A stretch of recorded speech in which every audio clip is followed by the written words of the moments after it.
It's Matt Stepp with Dave Campbell's Texas Football back here at the Dave Campbell's booth here at the Texas High School Coaches Association and Convention. And we are here with the head coach of the Midlothian Heritage Jaguars, Coach Lee Wiginton. Coach, thank you for having us here in coaching school. You're a member of THSCA. We appreciate you having us out as always, and we appreciate all the things that THSCA has done for student athletes in the state of Texas. Oh, well, thank you, and thank your crew. I mean, you guys y'all make high school football what it is in this great state, and I thank you for your love of kids and love of coaches and love of the profession. So thank you for everything.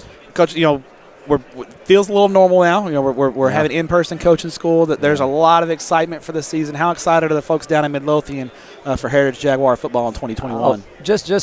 So excited for that. But like you alluded to, just so excited for a return to normalcy. We do home visits in our program, and I have in our little home visit handbook. I'm going through and I'm updating stuff, and I had last year a big section that I went over talking about COVID, and I left the COVID headline in there this year, and I changed it to below that, and I just said we're back to normal, baby.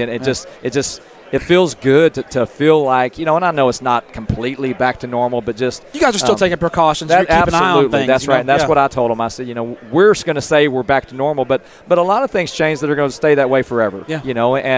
And there's a lot of things that'll be good that we've learned through this time. But yes, so close to back how it was, and everyone's so excited for that. Coaches are often creatures of habit, and you guys get in your routines. Was that maybe good for you guys in a few ways to be a little more nimble and be able to be a little more flexible with things? I mean, it's in a lot of ways. We always talk about, right, you're only as good as your biggest weakness, and for a lot of coaches, and me personally, I'm like that as well. I'm not the most flexible person in the world, so learning how to be more flexible. Do you think that makes you guys better coaches? Without question, and I think even immediately, as it started, as school shut down and you're away from your kids, immediately my mind went to how are we with the kids? How are we connecting to them? How are we building upon the relationships? So you're looking outside of the box. You're doing things so different than you've ever done before. And again, some of those things that will carry over forever, but both with our athletes, back when things we would call were normal, it's all about, how you prepare to deal with adversity, right? And we want to, as coaches, be able to model that. And like you said, we sometimes struggle with that. And in these times, it was every day it was different, and there was so much unknown. So you just had to remain flexible. You had to remain sharp. You had to remain really creative throughout these times. Last year, I know I asked another coach this. You guys played a game, I think, on maybe less than 24 hours' notice last year, if memory serves correctly. Yeah. Preparing for a game like that, do you just throw everything out the window and say we're just going to do our base stuff and not get too exotic with it, and then we'll adjust to them as the game starts? Yeah. I mean, how do you prepare for something like that? Well, before even answering that, I'm going to tell you that just season ends, and I do exit interviews with every senior, and then I do meetings with the younger kids. But I'm meeting with all those players, and that's going to go down as their most memorable game of their life.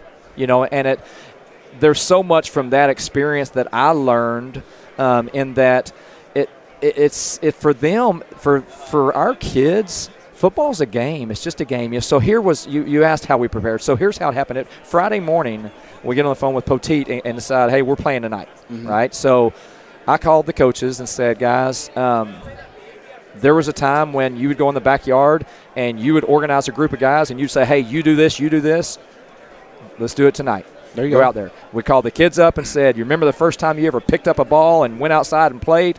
Just do it tonight. I said, you don't have to worry about messing up, because we haven't taught you anything for this week. You don't have to worry about, when they're in this look or that. I said, just go out there, have fun, play the game, and it was the most fun, probably as a coach as well, but the most fun the kids had by far. It was just a really cool night. That's awesome. Well, when we look ahead to 2021 now, you're first off, we'll talk about your district. Yeah.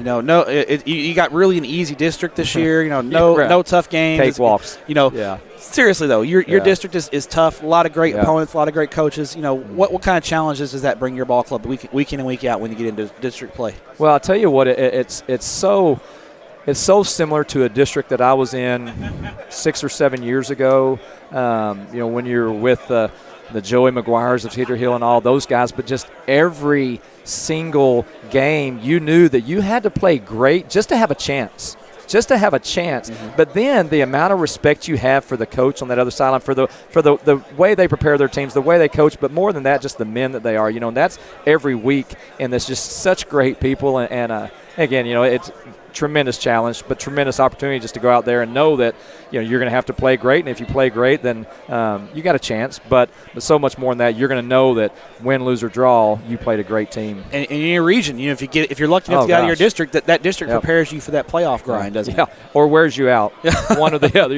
It's because there's not a break anywhere in there, and then backing up into our preseason, non-district schedule is insane as well. So, and to make those deep runs, you got to have a lot go right. You got to be healthy, all those things. And you got to be talented as well, right? And that's even in people think 4A football is quote unquote small school football. It's just as much of a grind in 4A as it is in 6A, isn't it? Oh yeah.